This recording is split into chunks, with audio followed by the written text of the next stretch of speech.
Guys, what's up? This is the Cow Stars Podcast. Another episode today with your host, Coleman McAllister. Of course. Who else would be the host, really? I mean, come on. It's like my fucking uncle. He had we were having dinner one night with the fam, and he was just like, you should have start your podcast and have every episode be just you interviewing McAllisters around the world, which is by far the dumbest idea that anyone's ever given me for this podcast. That will never happen. I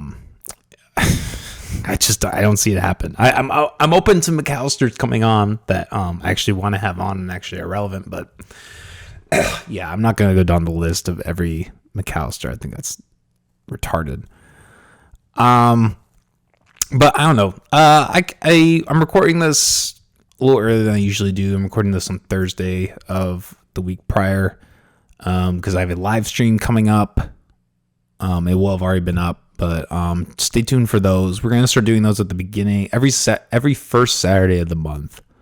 We're going to start doing fundraising streams, 12, maybe even 24-hour streams, just gaming, chatting, doing whatever, trying to raise money. So even if you don't have anything to donate, I know these are tough times economically, but just leave a like or share it. I mean, honestly, sometimes that goes a lot further than money anyways. So even if it's not your thing, even if you're not a big gamer type of person, just click on the link, hit a like, share it to a friend. You don't even have to do that. Just do a like, at least a like.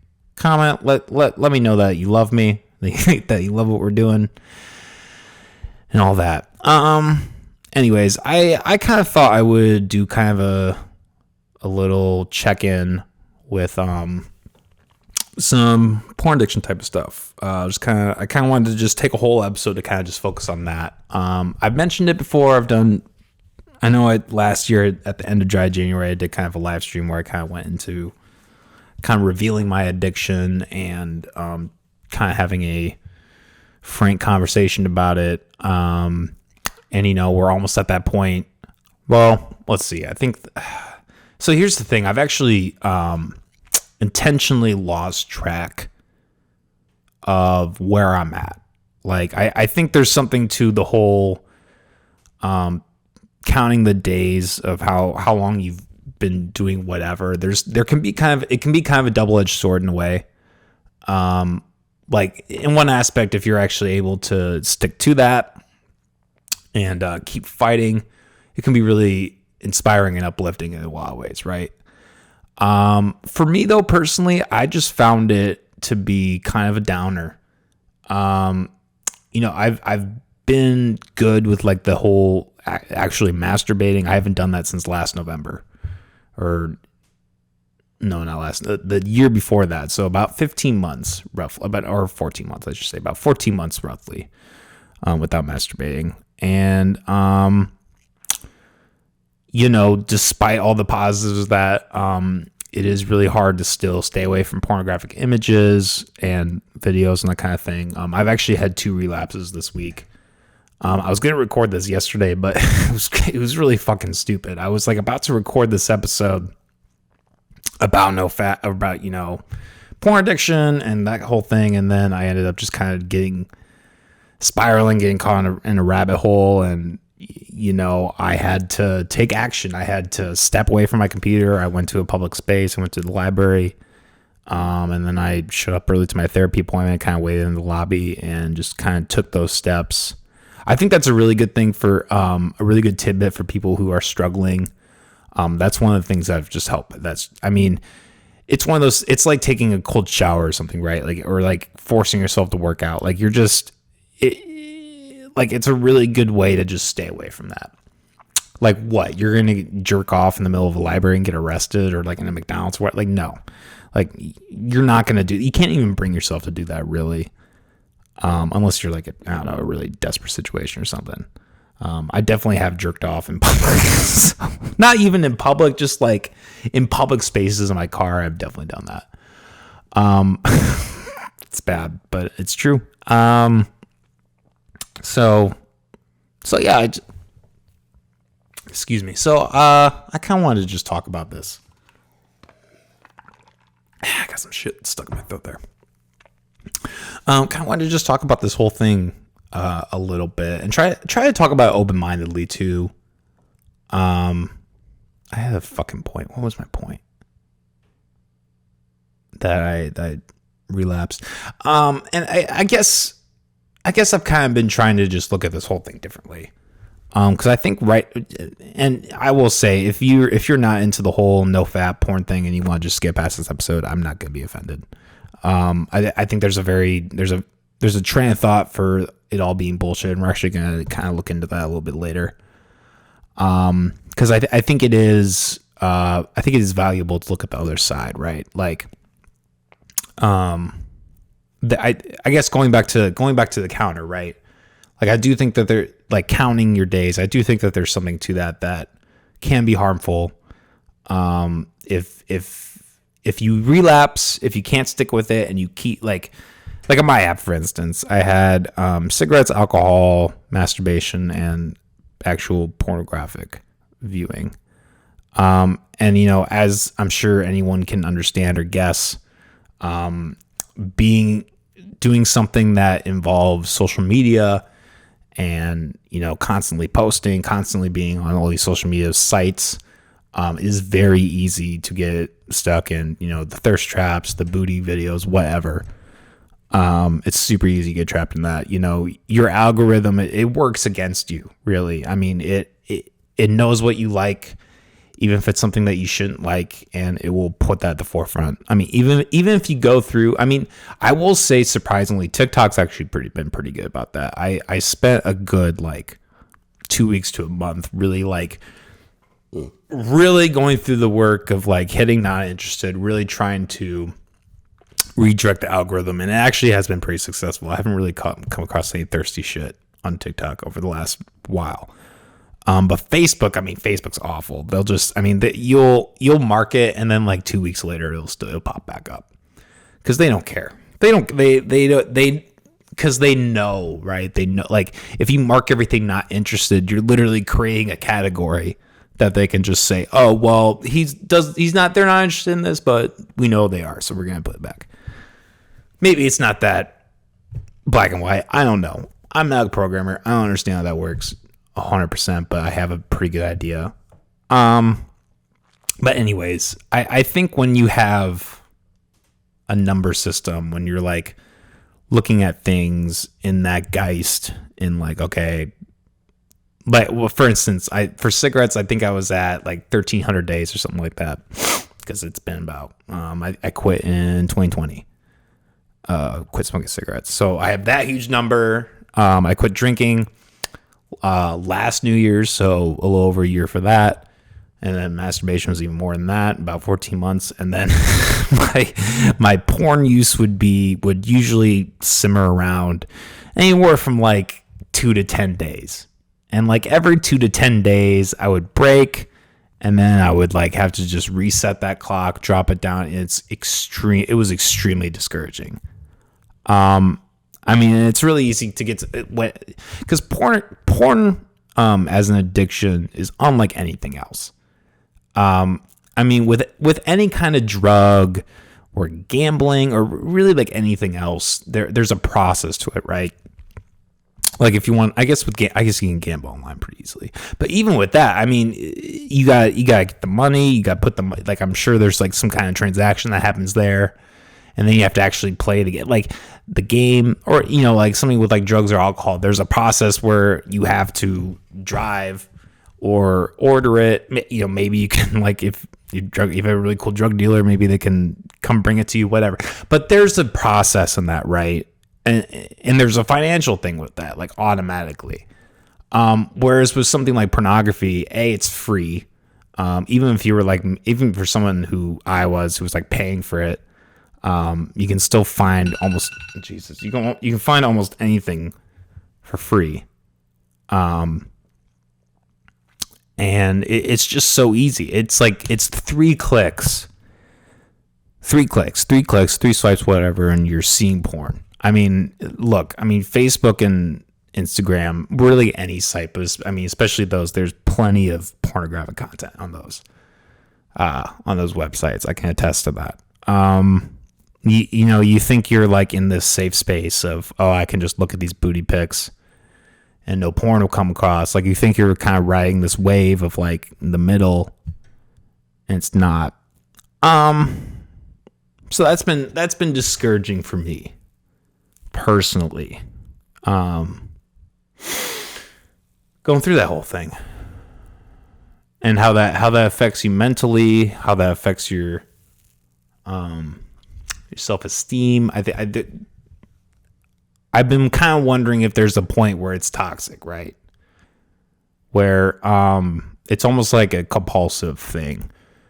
Like you get lost in it, you break, and then like I have like reactions where like I'll get in crying fits, I'll get really anxious, I'll start spiraling out of control, like mentally. I don't know.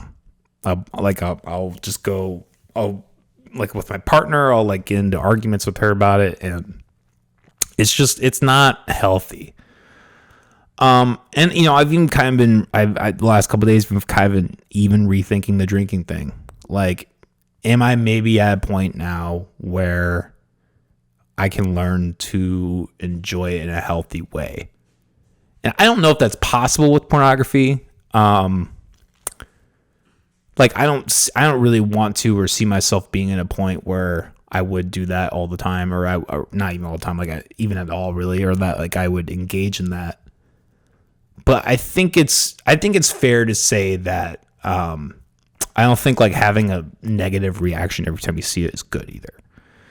And I think, I'm a very all or nothing type of person. So I think that's part of it too. So I'm really I'm in therapy and everything, kind of talking through this kind of stuff. And I'm really trying to find this middle ground with that. So that's kind of the journey I'm on. And it's kind of like, I kind of talked about this like at the beginning of the month, right? How like it's kind of discouraged, or I guess it was November. Yeah. Cause that's when I did the 1 year NoFap, was like in November. It can be kind of discouraging when you're at this point of like however year plus, and you're still struggling with the image aspect of it, and it's still in your head. It's these fucking things are still in your head. I mean, this is an addiction I've been dealing with for like 20 years. And I know it's I know it's going to be a lifetime to get over that, and that can be really discouraging. I think it's really easy to just say, "Why? Well, fuck it. What's even the point?" Right? If I'm permanently fucked up, like, why don't I just overdo this? And I think every time like I get lost in it and I come back out, I can really say like, okay, like I understand that this is not what it's chalked up to be. Like, you're just kind of tricking your biology in a way to, you're tapping into that and getting a dopamine rush from that. And it's not a real reflection of life. And it's just not, there's just so many aspects to it that just are unhealthy, right? But I don't know. I guess I've been kind of not even rethinking. I've just been kind of thinking about the last couple of days, that whole thing, the reaction to it, like maybe even some kind of healthy exposure. I don't know. I don't really know where I'm at with that. I don't even know where this is going, but I just thought I would just kind of have a open discussion about it with you guys. Cause I know there are people that listen to this podcast who, struggle with pornography, that have reached out to me personally. And, I'm sure there are plenty of others who maybe suspect that or think that, and maybe they're just not willing to come to terms with it. I don't know. I don't judge either way. If you're someone who's listening to this and you're like, this is fucking retarded, like, just go jerk off, like, that's fine. I get that. That's a logical train of thought. I'm not even gonna, diss that. I guess it comes from a lot, right? And I guess today I wanted to also just lay out I know I've talked about it a little bit in the past, but maybe just like really break it down and really lay out my story about sex and porn and everything, to kind of just maybe, I don't know, like the other day I was listening to I don't remember the YouTuber's name, but I was listening to him and he was talking about how his father killed himself, being a porn addict, and he was actually involved in a very serious sexual allegation with this chiropractor business. He lost the business, he lost respect of all his peers and family, and he ended up taking his own life. And that's a real thing with porn addiction too. I think people don't. I think people like look at drugs, right? They look at drugs or alcohol and they're like, oh, well, like this kills people, but they don't really think that about that. They don't think that about pornography, but it does happen. It even happens with porn stars. Porn stars that overdose or whatever. This thing can happen. These kind of things can happen. So I mean, I think it is fair to say that it can be a deadly addiction in some sense. Maybe not as black and white as that sounds, but like in a way. I mean, it's a shame cycle. The whole thing's a shame cycle. I mean, really with everything, but especially with pornography, it's a shame cycle. However, I do find myself kind of wondering how much of that is because of religion or society, and whether like, I think there's a valid argument from the pro porn side to say like how much of this is really just a societal issue more so as it's a real issue. I think that's a fair argument. I don't really know. I know for me personally, it was not healthy.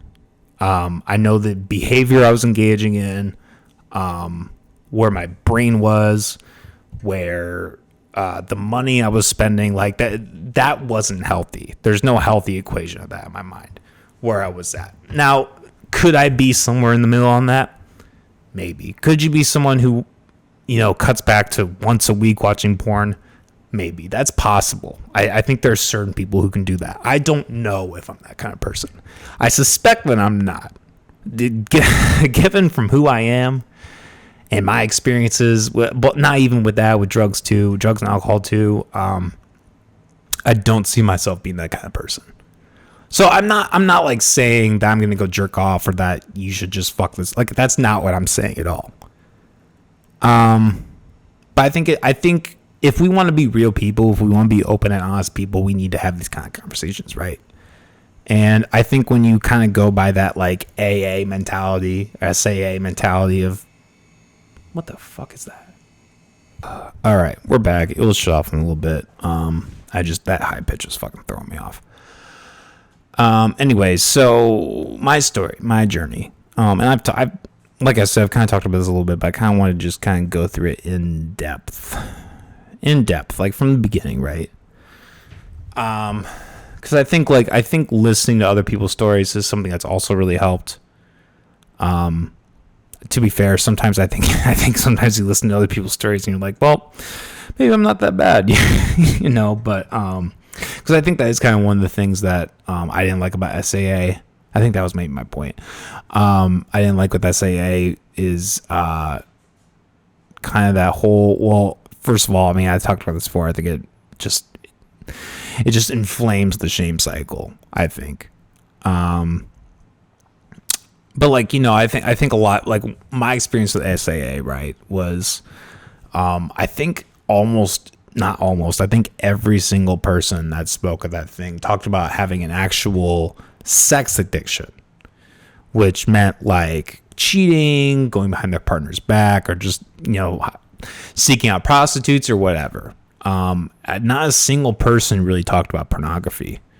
And, that's something that I thankfully never got into. I mean, despite maybe talking to women online, I never crossed that threshold of like actually having sex with other people behind my partner's back. I mean, one, because I knew that was the end all be all, which makes sense. Thank God that behavior's finally gone.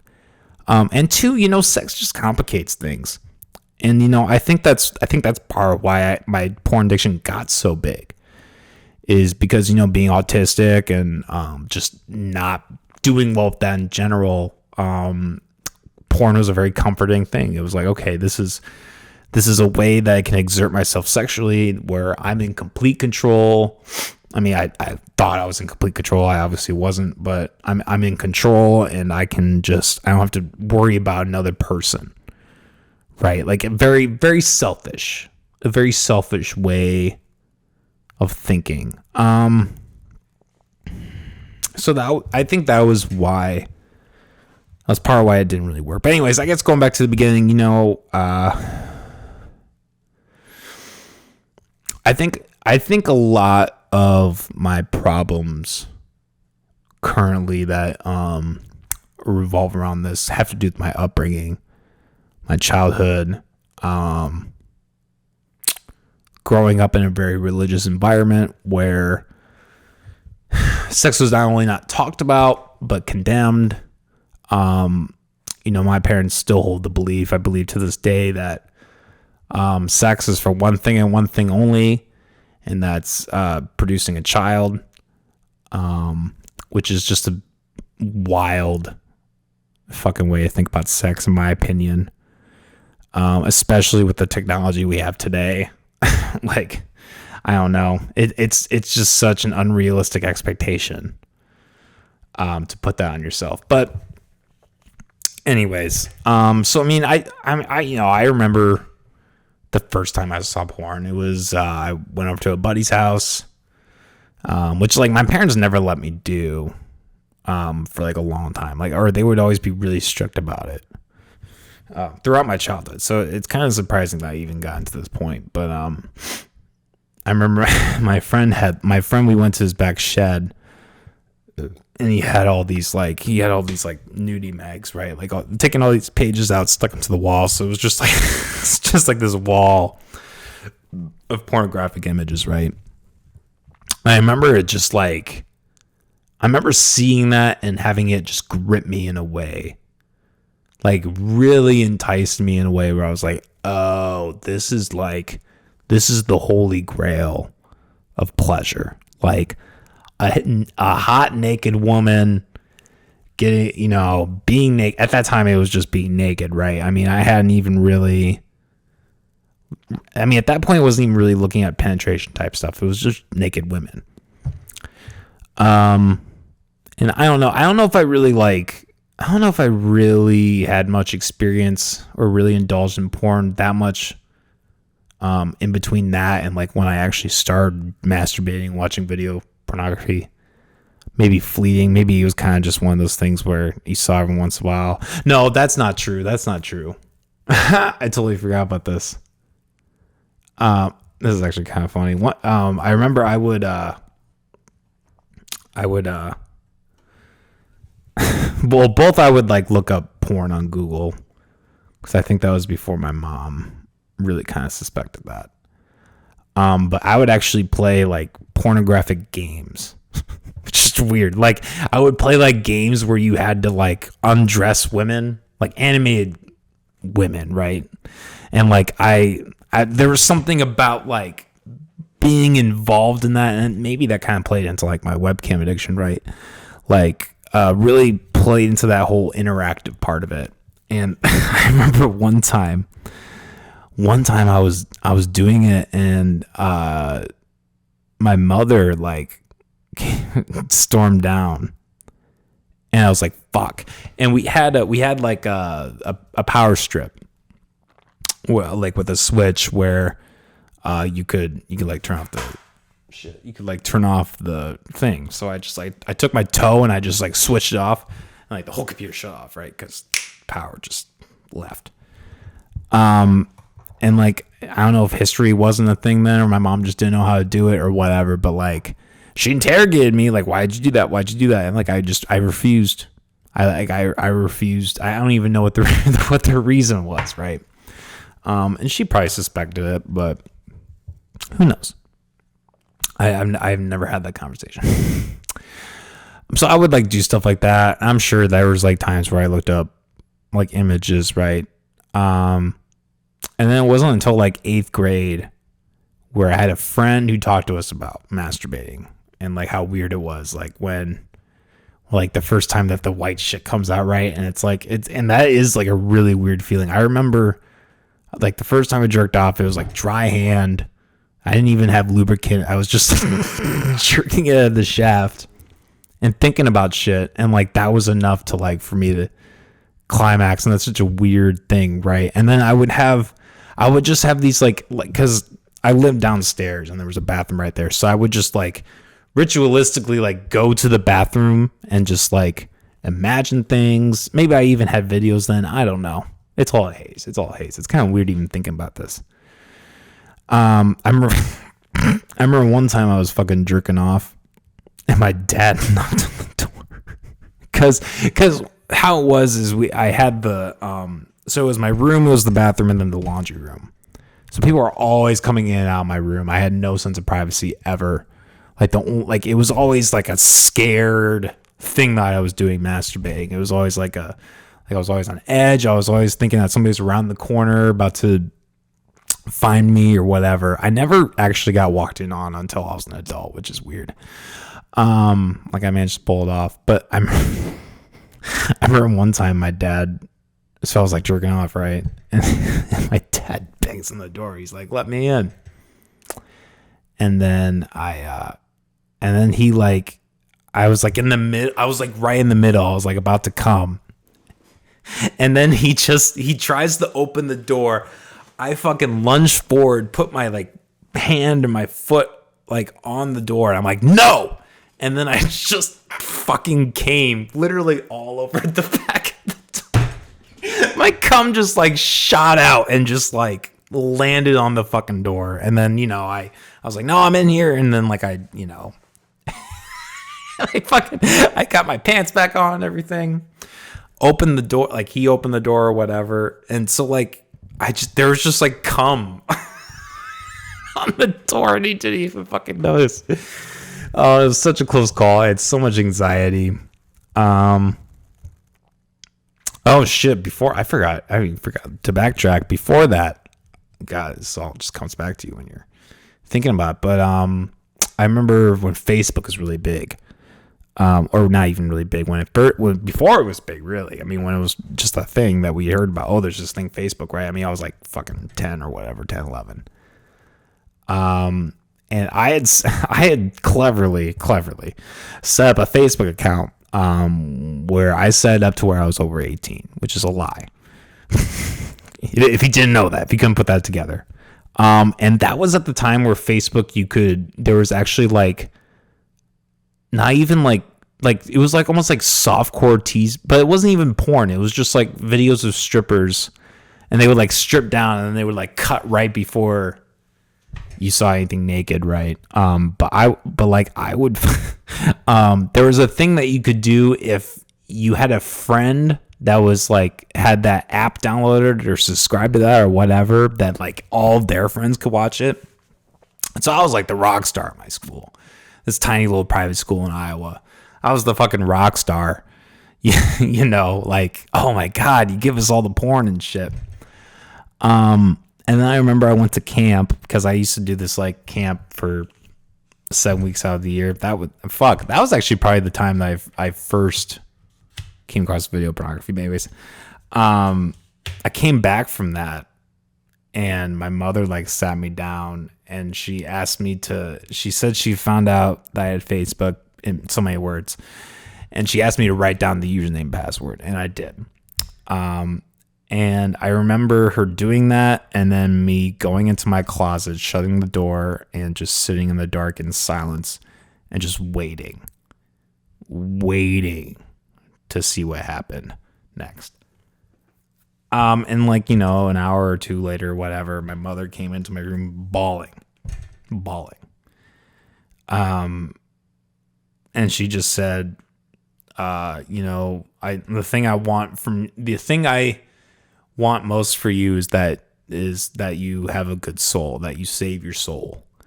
And then she went upstairs crying. And my dad came in right after, and all he had to say was, people do stupid shit. which was comforting at the time, right? Because I was fucking distraught and devastated for hurting my mother like that. So that was definitely an unhealthy component to it, right? Like that's a whole part of the shame cycle. I don't know if I can ever forgive my mother for. Later, speaking of my mother, later on, there's fast track 10, 15 years, or fast forward 10, 15 years. and I was struggling. I was having this issue with my ex-wife where she was upset with my porn use, and in kind of a moment of desperation, I went to my mother and kind of just laid it all out, talked to her about it. And then she put her hand on my shoulder and she was like, "Do you want me to drive the demons out of you?" And I stood up and I walked out the door and I went home. Because no, I was an atheist. I mean, besides the fact that I was already an atheist at that point, like, what fucking insane person is like, where I'm just gonna perform an exorcism because you jerk off? I mean, that's just so fucking insane in my mind. But yeah, I mean, I think that's a huge part of it for me. I feel bad throwing my family under the bus, but like, I don't know. I'm here today. That was my experience. I don't know what else to say on that. So yeah, I it's a thing, right? It's a thing. I think, thinking back, it's so weird because my timeline even got fucked up, or maybe it didn't. I don't know. But I remember the first time I was actually exposed to video pornography. I had a friend at camp who had like the big iPod, right? Like with the video, like the $600 fucking, because this was like, it was basically just like rich kid camp for like the parents who like just wanted their kid to fuck off for however many weeks out of the year, right? So they had all the gadgets, but they had all these rules, like you couldn't have computers and cell phones and whatever. But I mean, that was in the day and age where an iPod wasn't connected to the internet. It was just you pre-download a bunch of songs and you could download movies. And I had a friend who I think it might have been, I don't remember which movie. It might have been Saw 2 actually that I watched. I don't know. But he had that and he also had porn. And I remember I would like, and he like didn't use his iPod so I would like borrow his iPod and I would like jerk off in the bunk, to this porn. I would like skip through it on the fucking the wheel, fucking wild shit. And that kind of developed an unhealthy thing. I remember one time I got made fun of because I would have dreams where I would, because you're a kid and you get fucking stiff and horny for the dumbest reasons, right? I remember I got made fun of because I would get a boner. I would wake up with a boner when I had dreams of flying. And everybody thought that was just fucking hilarious because I was so removed from that. Like I was going through all this puberty and all these things, and I wasn't even really there with porn or with sex or whatever.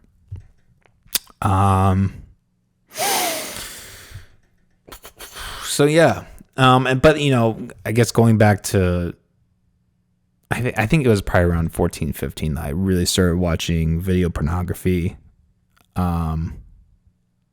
Really started getting into it. Eventually I found certain porn stars that I really liked and really became obsessed with certain porn stars.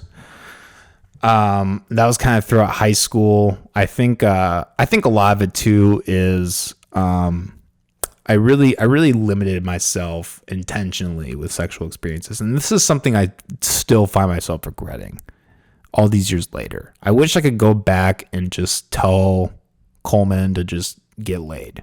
I really do. Despite the environment I grew up in, I wish I had done that.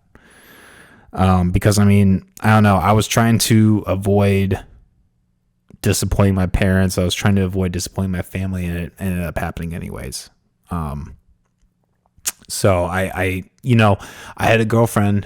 Her name was Monica, and Monica, she moved out of town, and she was definitely like, because I grew up in a small conservative town. None of my friends that were having sex. They were all really religious, because that was just the only group of people that I could fit in with. And this woman, this girl, like, she was really interested in me. My friends were telling me that, my friends who weren't like that, right? The few friends I did have that weren't like that were telling me that she was DTF and all this shit. And we even had a moment where she like touched my penis and like I pre-ejaculated, right? And that weirded her out, kind of ruined the whole mood because I was such a horny fucking kid that I was like, oh my God, right? This is happening. First woman I saw naked, like, just a lot. And I ended up ending that relationship because I was so scared. I was so scared of getting her pregnant. I was so scared of something happening. My parents finding out. I always like worried about like coming home after. It was almost like the idea of like smoking a joint and then trying to come home and like be around your parents, right? Which I ironically did later in life, and they didn't find out for a while. But I remember like thinking like I would come back home after having sex. My parents would just know. They would just know I had sex. Like they would be able to see it in my face, or smell me or whatever, and ask me about it. I don't even know if I thought about them smelling it at that point. But I remember coming back, or I remember just thinking about that, right? So I ended it. I ended the relationship. She was even like, trying to get back together afterwards. I wouldn't do it. And after that, I never very much looked dating. I dated some people for a series of months. And it's really weird because like all the women that I dated in high school ended up like having sex with their next boyfriends, and they kind of split off from our friend group. So that was always kind of weird too. That always kind of helped me feel like I was, or fueled the fire of me thinking that I was lesser or whatever. Excuse me. Will he get back to me? No, I don't think so. Maybe he did. Did he? No, he didn't. So it was just a weird thing. It was a weird thing with that growing up. And I didn't lose my virginity until I was 19. When I was in college, getting drunk with a chick. And, I had a condom. I had one condom, or maybe I had two. No, I had one condom. Which, to anyone who hasn't had sex yet, that may be listening to this, when that time comes and you're using a condom, bring at least two condoms. If really, you should have a whole pack on you, but like one condom is not going to do it. Those things are not like dynamite. They're not titanium condoms. Okay, they will break. You will break at least one. And I remember like me and this chick got really drunk. We were smoking. She was a year older than me, so I was like, oh my God, like I'm like with a woman, right? And she was a hoe. I mean, I'm sorry, that sounds shitty, but it's true. I remember I went to a party with her, and she was like showing everybody her tits. And like it was weird. Because I wasn't like not drinking at that point. I was just a pothead. Like before we had sex, like when I had been at this party with her. And it was just three women all making out with each other on the couch, and just a group of like 15 other like people, not even just guys, like like just people just staring and watching. I remember even then it was weird. And I remember the chick that I ended up later losing my virginity to was bent over, and she had her G-string up, and someone dared me to like snap it. And I just kind of went kind of snapped. It's something like to this day I kind of feel really shitty about. Like she didn't notice, so she was probably too drunk. But like I don't know, that always kind of sat weird with me afterwards. And but like the funny thing is, this whole time there was this gay guy who was on my floor. He's sitting right next to this. Like this is happening on the couch. Right next to the couch is him on his phone, glued to his phone, going through Grindr, talking to guys on Grindr, trying to get like, and it was just the most bizarre thing. This is fucking South Dakota trash parties for you right here. This is just what people do. It's wild. And then later the weed came, and I got really fucking stoned. But she ended up like fucking the guy who like, cause the guy whose house we were at was my drug dealer. That's why we were there. and she ended up like fucking him like outside in a shed or something like that. So this was like the caliber of woman that I was dealing with, right? But anyways, the condom fucking broke.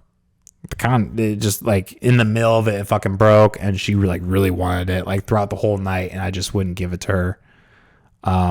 Like even later on we cuddled and she like was like stroking it, she's like wanting it, and I just like refused because I was so scared of getting STD, which to be fair was probably a smart move because I probably would have gotten one. or just getting pregnant. Like this was always something on my mind that I was so scared of, and I don't even know if I really look back and like frown upon that. Like I do wonder if maybe having that, you know, enabled me to not have kids, to not have just knock some chick up and have my life ruined. Like, sorry to the people who that's happened to, but I mean, you know, I've said I don't really want kids, and I think that would have really negatively impacted me. I don't think I'd be here today doing this podcast if I'd had kids at any point. So anyways, so that happened, and then I remember I went. This was where I fucked up. Is like because I'm just excited, right? Like 19 years old, I finally lost my virginity, and I just remember just like getting on the floor and like announcing it, like holding my hand up and be like, I fucking lost my virginity, and people, you know, of course, people were weird about it. Eventually, it got to her, and then like she, what was it? I asked her how I did on a scale of 1 to 10. She said, I would give you a 0. And say that you should read more books. And that, of course, crushed me. I mean, another piece of advice to those who have not gotten laid, if that's you, do not ask how you did. Men or women, really. Do not ask the other person how you did. It will not be a good answer. It never is. It is never a good answer. You can watch all the porn in the world, and it will never prepare you for that whole thing. Right? And, you know, I guess after that, you know, I don't know. I think that kind of fueled it. I think having all these negative sexual interactions really just fueled my pornography use. And, you know, I think throughout, you know, I got married. I met my ex-wife in college. Then, you know, we were friends with benefits for like a couple weeks. And then, you know, well, actually what happens, she was in the middle of hospitalizations and all that. I had the genius idea to just say, hey, you know, you can come live with me. Which I don't know. I think I was into her before at the time too. We had almost had sex in college, but it never happened. We'd like made out once, but kind of that same thing, right? Like I was just scared. I was scared of all the consequences that could happen with sex. And I think through that relationship, you know, I don't want to reveal any of her shit, but, you know, she's had bad experiences, and I think that kind of really just knocked off, like the sex just ended at a certain point. Even getting married, I remember one of the things that really fucked me up is, you know, we had sex on our wedding night, but she told me, you know, years later that she never wanted that. She never wanted to have sex on our wedding night. She just didn't want it. And that really fucked me up. And kind of really just put me back in that spiral. You know, she would say I was creepy in bed. She would say I was weird in the bedroom. And just a lot of negative experiences. And I think that, you know, and I don't think that's a fault of women either. I think there's specific women that I chose or that I dated that just weren't good for that, and who were like unable to have a real conversation about it, right? Like my partner today, like we can have these kind of conversations, and I'm more secure with her both in and out of the bedroom than I ever been with anyone, including my ex-wife.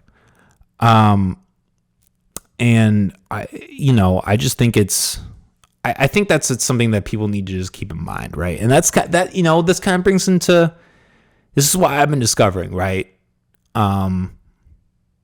Discovering what are the reasons why I'm so hooked on porn, and like going through your fucking life is that.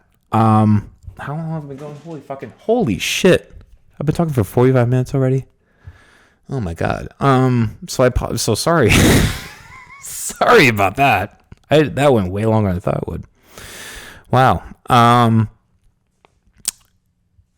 So I guess I'm not even really done technically. And my porn use I think my porn use just grew more and more extreme throughout that marriage. I went from, I was at a point where I was masturbating 5 times a day, like every day, easily, like just wasting hours and hours obsessing over certain porn stars.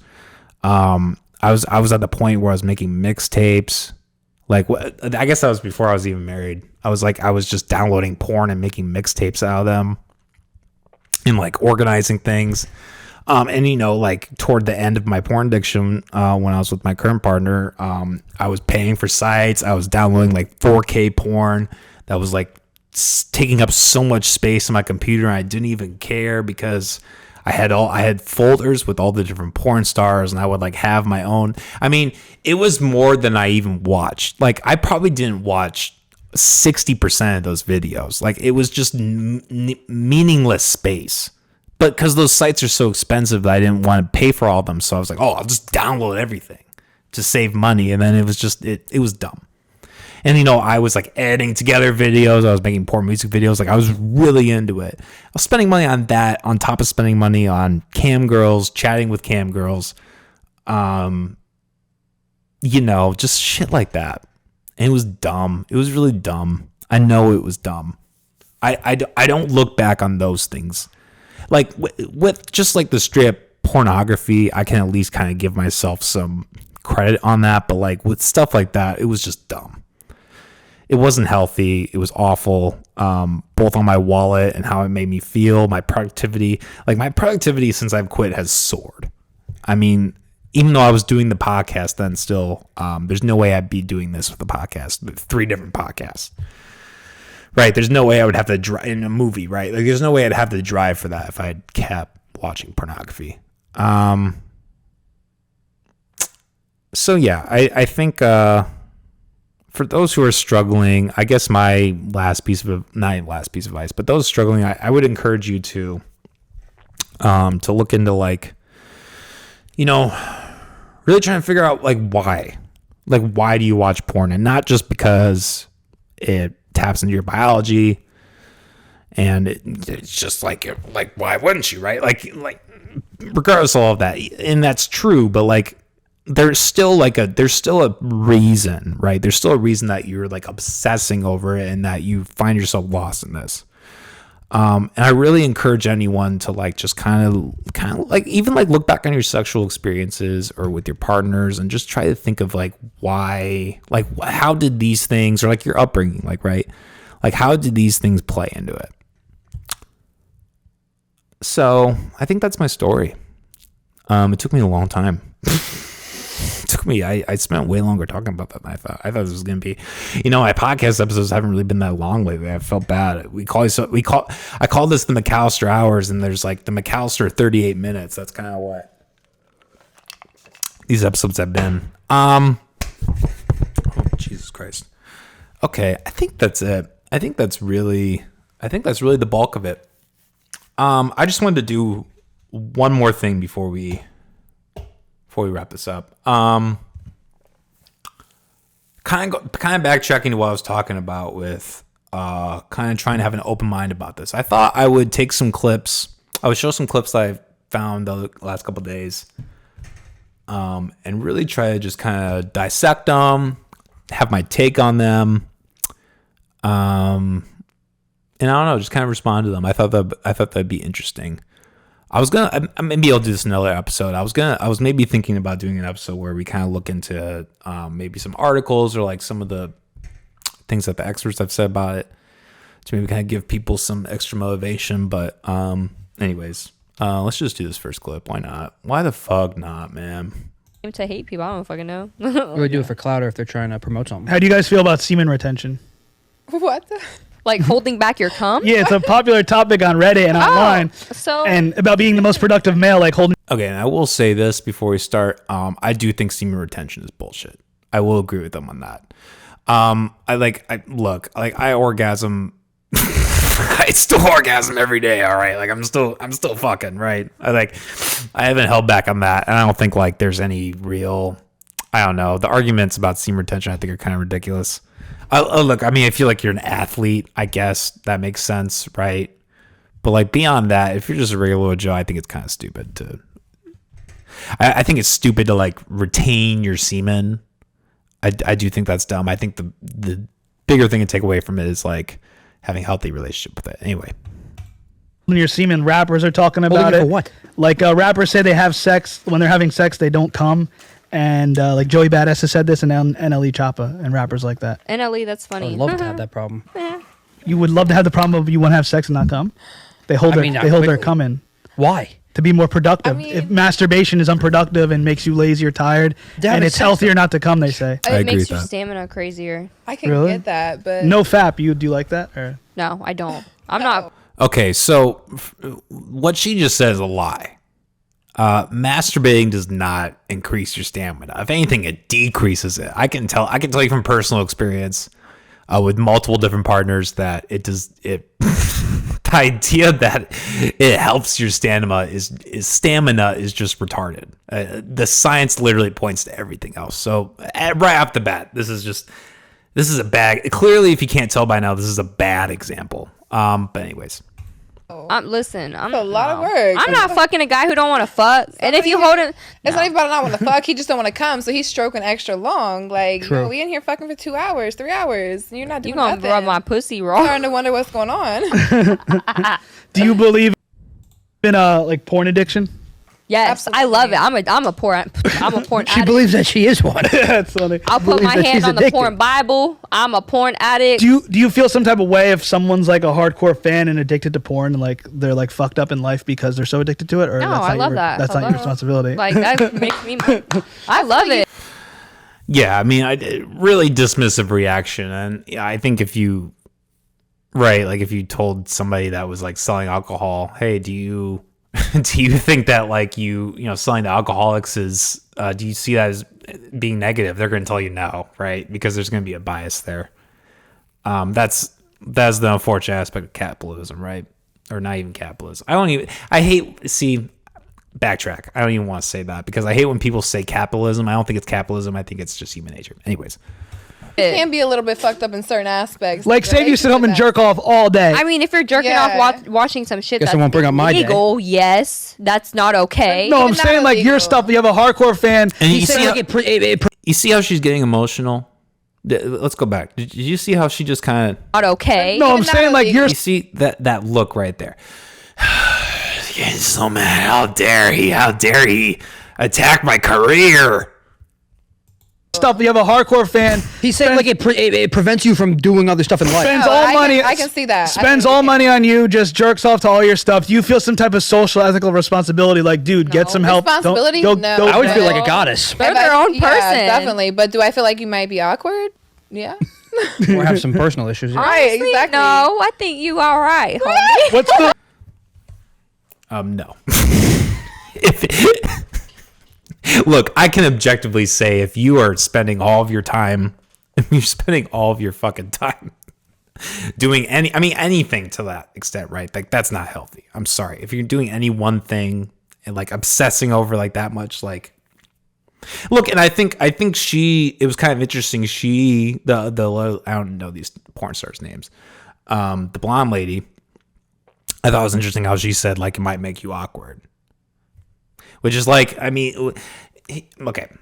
Here's something that I really want to ask people who are involved in the sex industry. Do you truly believe that most of the people that are indulging in your content and taking in your content, do you really think that those are like healthy interactions? Like, do you truly believe that? I would love to like I would love to get like a porn star in here or like an OnlyFans chicken and ask them that question. Like, do you truly believe, like, are you really telling me that you think a majority of the people who watch your content, like that they are doing that in a healthy way, that they're not doing that behind their partner's back, that there isn't some negative aspect to it? Like, do you truly believe that? And if the answer is yes, you're living in a delusion. I'm sorry. You're just living in a delusion. There's a podcast with Theo Vaughn where he had a prostitute on his podcast. And it was weird because like, I mean, he asked her, he was like, you know, how many of your, like, what's your clientele like? And her entire clientele was men who cheated on their wives. And she actually went as far to say, as to justify that behavior and say that, that's better than like having a side girlfriend or whatever. Right. Which is stupid, but anyways, that's that clip. Clearly like very dismissive. Here's one that I found interesting. I watched a short of it. I haven't actually watched the whole clip, so I'll kind of experience that with you guys. But this is Abella Danger, who, you know, I was a huge fan. I'm not even really a huge fan of. Is the nose. I couldn't get past the nose. I'm anti-Semitic. I don't know what to say. Just in my porn, though. I'm only racist when it comes to porn, okay? But this is kind of interesting because and we'll watch the whole thing. I didn't watch the whole clip, but the short that I saw, she congratulated him for doing NoFap, and then immediately reverted to, oh no, fuck that, because then I won't make money, which is kind of shitty. But anyway.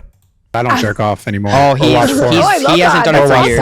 I don't. But I mean, after I masturbate, like especially like with the shit I be watching, I'm like, ugh, turn it off, like disgusted with myself a little bit. How long has it been now? It's been more than a year. I haven't watched Wow, porn. that's awesome. Yeah, you haven't that's what? really cool. No Watch porn or no jerking? Both. No porn or no drinking? Both. Jerking. Oh, jerking. Yeah, no, I've had some Why drinks. do you do that though? I was like, I feel like you do that just to tell you don't people have to to jerk do off it. to be friends, but if you have to drink, but we. No, yeah. That's bullshit. Fuck that guy. I mean, I don't know this person, but like, I don't go around telling people that.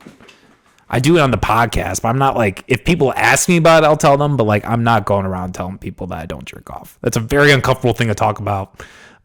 You could say that about drinking and literally anything else, but like with porn, there's just some weird thing where it's like, if you say, yeah, I don't jerk off anymore, there's a very good chance, there's an overwhelming chance that you're not going to get a good reaction from that. Anyways. Yeah, I'll have a drink. Okay. No, I mean, why did I do it? Yeah. Just mental clarity. I just like found myself trying to find like really into it. not like really into it, but I just did it more than I probably should. Define really. Yeah. I mean, like I could do it a few times a day. Just say what it is. A few times a day? Yeah. Okay, you were really into it, my God, because like She thinks that's a lot. That's interesting. That's interesting that she thinks that's a lot. And this is the woman who I remember. She said that she shot porno every day for a year. And it's kind of wild. Like, what you think? Like, you do it once a day. You think it's surprising that a guy does it 3 times more than that every day? I don't know. that's a lot. Like, I'm sorry. That's actually, yeah. Yeah. So I stopped. I was like, I need it. Did you ever watch me before? It'd be cap if I said no. Yeah. It'd be But cap. you don't remember.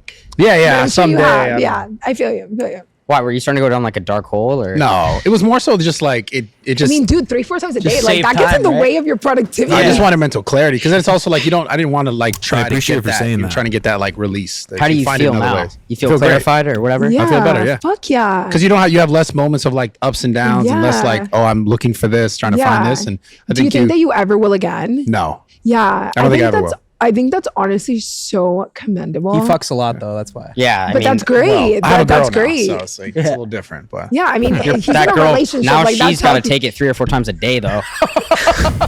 That's so great. that's not fair to her. Listen, I love that for She's her. like, Brad, you just jerk off.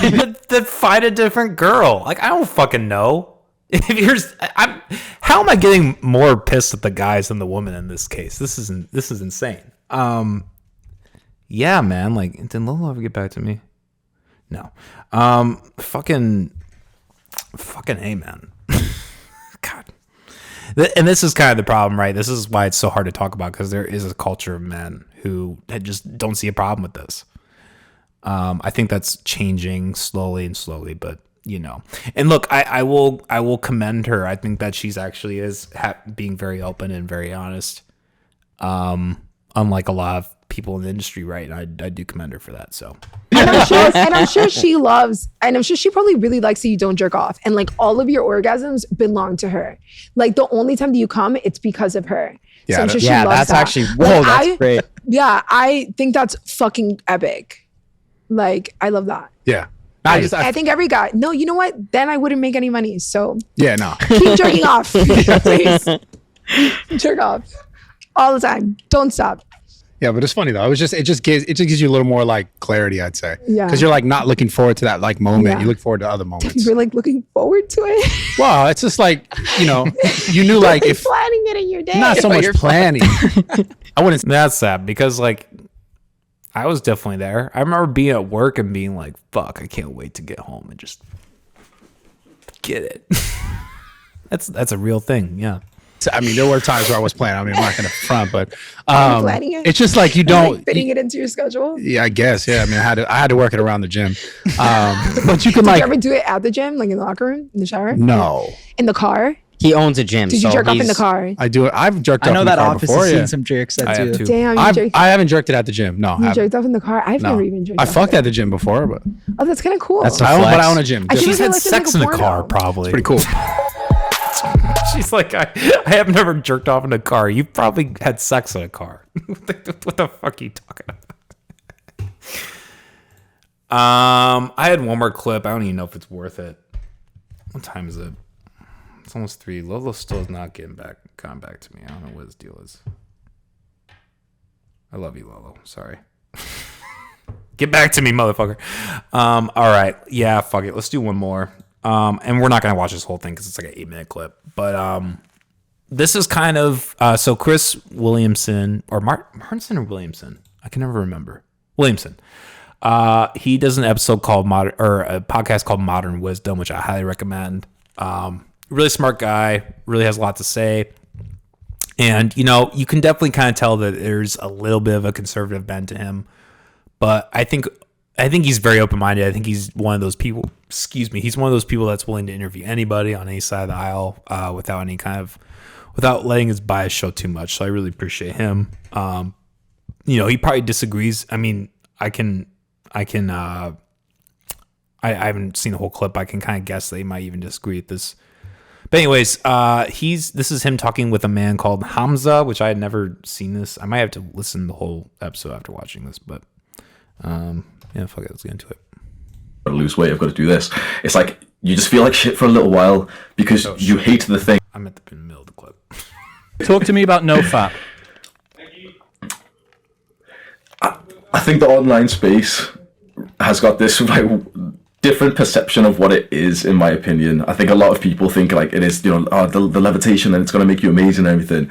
And you certainly will see a very, very significant change in your life if you're one of those like hardcore wankers who are going multiple times a day, messed up porn and everything. Which, to be honest, like there's a fair amount of guys, and I have the authenticity to say, yeah, 100%. I was not that messed up, but like I was one of those guys, right? And so when you go from this like multiple times a day to like not maybe let's say once every 3 days you're masturbating, there's quite a big difference.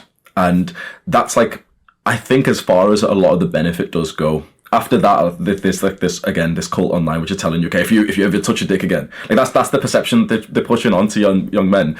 If you fap again, you've lost the benefits. Which that blows my mind because that's so unhealthy to tell young guys. It's like telling an obese guy, okay, yeah, get into the gym. You should go every day. If you miss a day, you lose all of the progress. That's heartless, man. That's so like. I've come across more young men who have been pained by NoFap than who have just like got problems with like porn and masturbation. Yeah, because they get like this existential crisis where now they feel like more of a loser because they keep failing NoFap. And it's just like simple habit science. I always ask them the question like, when did you start jacking off? And they'll say, you know, age 13. They're 19 right now. So 6 years you've been building up this habit. You found NoFap a few weeks ago. 6 years you've been building it up and you just think you're going to break the habit just like that.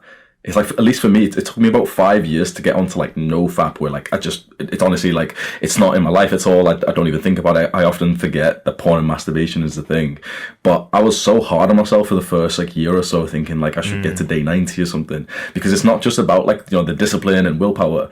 It's about, bro, like we've been building up this habit for like 10 years, man. It's like, it's going to take some time to like reduce it down. I wonder.